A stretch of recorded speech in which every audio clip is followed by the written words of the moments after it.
मेरा रंग दे, हो मेरा रंग दे, हो माए रंग दे बसंती चोला। मेरा रंग दे, हो मेरा रंग दे, हो माए रंग दे बसंती चोला।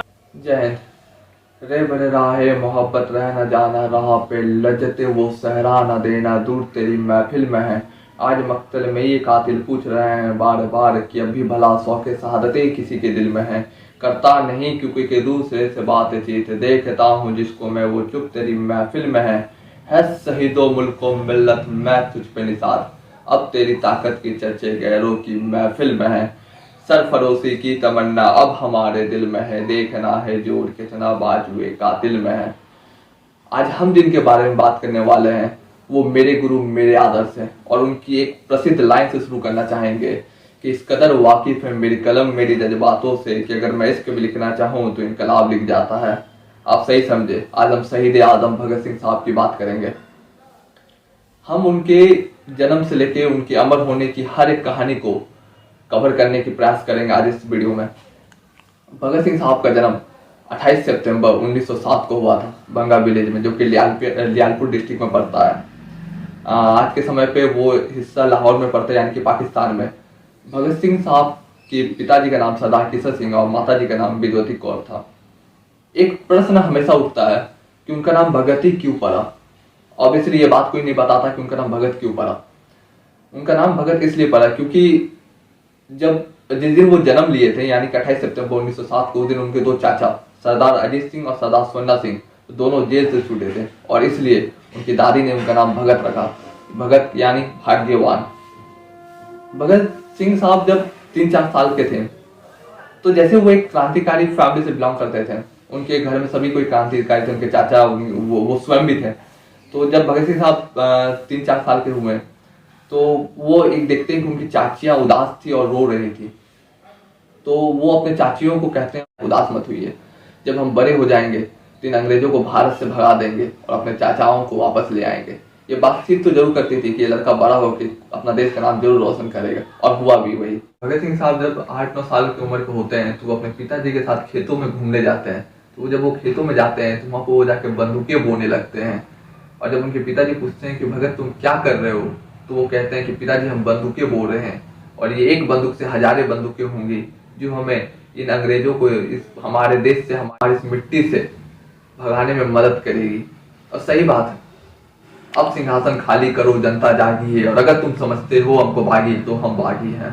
भगत सिंह साहब जब 12 साल के होते हैं तो उसी वर्ष यानी कि 13 अप्रैल 1919 को जलियांवाला बाग मैसेकर इंसिडेंट होता है। और जब वो इंसिडेंट के बारे में सुनते हैं तो वो अपने स्कूल से लेके उस अमृतसर पंजाब के उस ग्राउंड में जलियांवाला बाग का 12 किलोमीटर वो पैदल चल के जाते हैं। और वहाँ वो जब देखते हैं कि हमारे देशवासियों की जो लहू से लथपथ भरी मिट्टी है, उस मिट्टी को देख के वो रोने लगते हैं। वहाँ को शहीद हुए उन भाई बहनों को देख के वो रोने लगते हैं, और उस मिट्टी को भर के एक बोतल में भर के वो अपने घर ले आते हैं। और जब वो घर अपने पहुँचते हैं और जब उनकी बहन ये पूछती है कि भैया आपका इतना देर क्यों हो गया आने में, तो कुछ कहते नहीं, सिर्फ इतना कहते हैं कि ये देखो, ये अमृतसर में शहीद हुए हमारे भाई बहनों की लहू से लथपथ भरी मिट्टी है, इसे प्रणाम करो उसको। और उस बोतल को अपने पूजा के स्थल पर रख देते हैं और रोज उसमें एक फूल चढ़ाते हैं।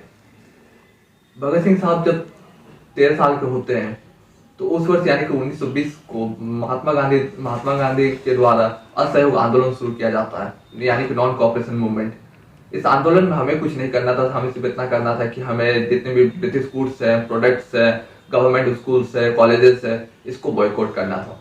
और हम ये आंदोलन बहुत जोरों शोरों से प्रसिद्ध हो रहा था। लेकिन 1922 में यानी कि 5 फरवरी 1922 में जब चौरी चौरा में इंसिडेंट हुआ, जहाँ पे 22 पुलिस के जो कांस्टेबल्स थे, हेड ऑफिसर थे, वो जब मारे गए, तो महात्मा गांधी देखे कि ये जो मूवमेंट है ये वायलेंस होते जा रहा है। ये एक प्रकार से अपने जो नॉन वायलेंस का जो सत्याग्रह, जो हमारी मकसद थी कि हमें सत्याग्रह के राह पे जाना है, उससे ये उसके विपरीत ये चल रहा है और ये पूरी तरह से वायलेंस होते जा रहा है। तो महात्मा गांधी इस मूवमेंट को विड्रॉ कर लेते हैं। और जब महात्मा गांधी इस मूवमेंट को विड्रॉ करते हैं तो भगत सिंह साहब के दिल पे एक बहुत गहरा चोट पहुंचता है, क्योंकि भगत सिंह साहब चारों तरफ ये प्रचार करने लगते हैं कि अब हमें आज़ादी मिलेगी। और सही बात है, मिल भी सकती थी। उसी और यहाँ तक कि भगत सिंह साहब भी इस असहयोग आंदोलन में पूरे बढ़ चढ़ के भाग लेते हैं। वो भी जितने भी ब्रिटिश के जितने प्रोडक्ट रहते हैं, गुड्स रहते हैं, वो सब वो स्वयं आगे बढ़ के उसको जला देते थे। 1923 में भगत सिंह साहब नेशनल कॉलेज को ज्वाइन करते हैं, जो कि लाला लाजपत राय द्वारा फॉर्म किया जाता है 1921 में। भगत सिंह साहब जब 17 साल के होते हैं तो उनके माता पिता उनके लिए, उनके शादी के लिए लड़की खोजने लगते हैं। तो भगत सिंह साहब अपने घर छोड़ के वो कानपुर के लिए निकल जाते हैं और एक पत्र छोड़ के जाते हैं कि if I have to get married in slave India my bride can only be dead. यदि हमको शादी गुलाम भारत में करना होगा तो मेरी दुल्हन सिर्फ मेरी मौत बनेगी। और सही बात थी, उन्होंने इस बात को सिद्ध भी किया। 1924 में ही भगत सिंह साहब HRA को ज्वाइन करते हैं, यानी कि हिंदुस्तान रिपब्लिकन एसोसिएशन, जो कि सचिंद्र नाथ सानिया साहब द्वारा फॉर्म किया जाता है। और उसके प्रमुख रहते हैं चंद्रशेखर आजाद साहब, राम प्रसाद बिस्मिल साहब, अशफाकुल्ला खान साहब, OP पंडित जी। और 1925 में काकोरी कॉन्स्पिरेसी केस होता है। बहुत लोगों की ये मानसिकता है कि जो कि काकोरी का जो वो कांड था वो एक प्रकार की डकैती थी। गलत है तुम्हारी सोच। यदि तुम्हारे धन, तुम्हारी दौलत, तुम्हारी जायदाद कोई छीन के ले जाए तो तुम क्या उनको ले जाने दोगे? नहीं, तुम भी रोकोगे, तुम भी उनसे छीनोगे। हमने भी वही किया था। काकोरी के उस कांड में कौन कौन शामिल है? चंद्रशेखर आजाद साहब, राम प्रसाद बिस्मिल साहब, अशफाकुल्ला खान साहब, OP पंडित जी, राजेंद्र लहरी साहब और भी 5 लोग थे। सबका नाम थे तो बहुत लोग, सभी का नाम बताएंगे लेकिन अलग वीडियो पे, क्योंकि बहुत लोगों की जो ये मानसिकता है कि काकोरी का जो वो कांड था एक प्रकार की डकैती थी, तुम्हारी मानसिकता को बदलना बहुत जरूरी है।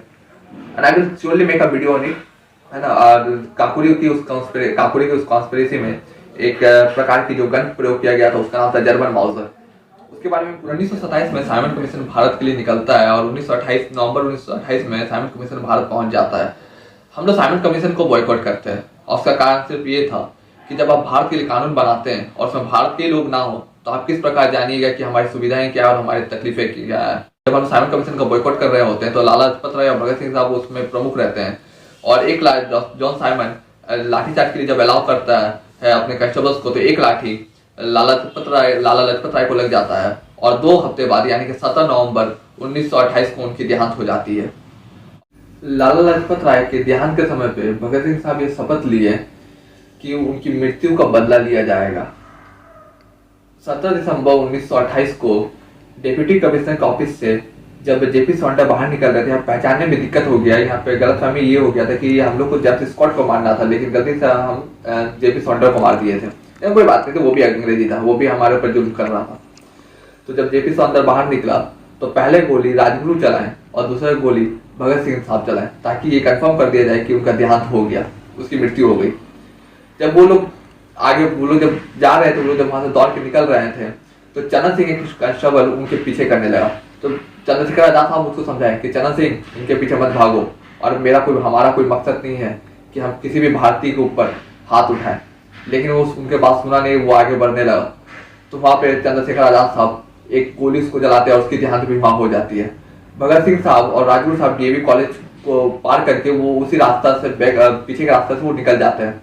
उसके बाद चारों तरफ उनको खोजा जाता है कि भगत सिंह साहब, राजगुरु, चंद्रशेखर आदि लोगों को खोजे जाने लगता है कि लोग कहाँ हैं। 19 दिसंबर 1928 को भगत सिंह साहब, सुखदेव साहब, राजगुरु साहब, चंद्रशेखर आजाद साहब, ये लोग बंगाल के लिए निकल जाता है दुर्गा भाभी की मदद से। 1929 में 8 अप्रैल 1929 को एक बहुत बड़ा कांड हुआ था सेंट्रल लेजिस्लेटिव असेंबली में बॉम्ब फेंकने का, जो कि भगत सिंह साहब और बटुकेश्वर दत्त साहब बॉम्ब फेंके थे। और क्यों फेंके थे? क्योंकि वहां पे 2 बिल पास होने वाला था, एक पब्लिक सेफ्टी बिल और एक ट्रेड डिस्प्यूट बिल। ये बिल क्या था वो किसी और दिन बताएंगे, लेकिन ये कहीं से भी भारत के हित में नहीं था, भारतीयों के हित में कहीं से नहीं था ये बिल। ये भारतीयों के विरोध में था, भारतीयों के विपरीत में था। एक प्रकार का ये राउलेट एक्ट जिस प्रकार का था उसी प्रकार का ये बिल ये था। पब्लिक सेफ्टी बिल और ट्रेड डिस्प्यूट बिल भारतीयों के हित में कहीं से नहीं था।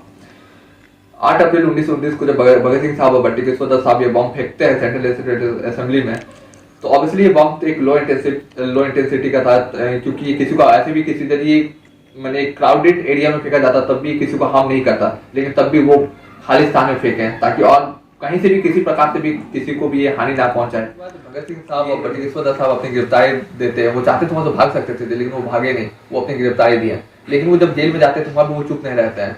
वहाँ पर जब देखते हैं कि अंग्रेजों के जो कैदियां हैं उन्हें अच्छी सुविधाएं दी जाती है और हमारे यहाँ पे दुर्व्यवहार किया जाता है, उन्हें पढ़ने के लिए किताबें दी जाती थी, न्यूज़पेपर दिए जाते थे और हमारे खानाओं में कॉकरोचेस रहते थे, तो वहाँ को विरोध करते उस चीज़ का। पहले बार जेल में 116 दिन को भूख हड़ताल किए। जब वो भूख हड़ताल को शुरू करते हैं तो उनके साथ साथ पूरे ऐसे सारे के मेंबर उन्हें ज्वाइन कर लेते हैं। उसकी बात ये होती है कि 63 दिन के बाद हमारे जतिन दा की देहांत हो जाती है और वो शहीद हो जाते हैं। उन्हें कोर्ट रूम के अंदर उन्हें पेशी किया जाता था, तो वो सुखदेव साहब, राजगुरु साहब सबको एक गाना गाते हुए जाते थे कि मेरा रंग दे बसंती चोला, मेरा रंग दे बसंती चोला। उस गाने का एक लाइन है, वो कहते हैं कि बड़ा ही गहरा दाग है यारो जिसका गुलाबी नाम है, इसका जीना भी क्या जीना जिसका देश गुलाम है, मेरे सीने में जो दिल था वो आज बना है सोला, मेरा रंग दे बसंती चोला, मेरा रंग दे बसंती। मेरी एक लाइन है कि तुम्हारी क्या कुवत थी कि तुम उन्हें ही पकड़ सकते थे, तुम्हारी क्या कुवत थी कि तुम उन्हें पकड़ सकते थे, वो तो कुछ अपने ही गद्दार निकले, वरना तुम्हारी भी कुवत नहीं थी कि तुम उन्हें फांसी में लटका देते। भगत सिंह साहब एक लाइन कहते हैं कि मर के भी ना जाएगी वतन की उल्फत, मिट्टी से भी मेरी खुशबू वतन आएगी। उसके बाद भगत सिंह साहब, सुखदेव साहब और राजगुरु साहब को तीनों को ले जाया जाता है फांसी के लिए, तो तीनों हंसते हुए जाते हैं, मेरा रंग दे बसंती चोला गाते हुए जाते हैं। एक लाइन भी कहा जाती है ना कि तुम्हारा नशा तो सुबह उतर जाता है, मेरा नशा 24 घंटे मेरे मत्थे पर चढ़ा जाता है, मेरे हर एक बूंद में, हर एक लहू में इनकलाब का नशा बहता है, इनकलाब का नशा करके देखो यारो, इस नशे से बेहतर दूसरा कोई नशा नहीं होता है। जय हिंद, इनकलाब जिंदाबाद, भारत माता की जय, वंदे मातरम।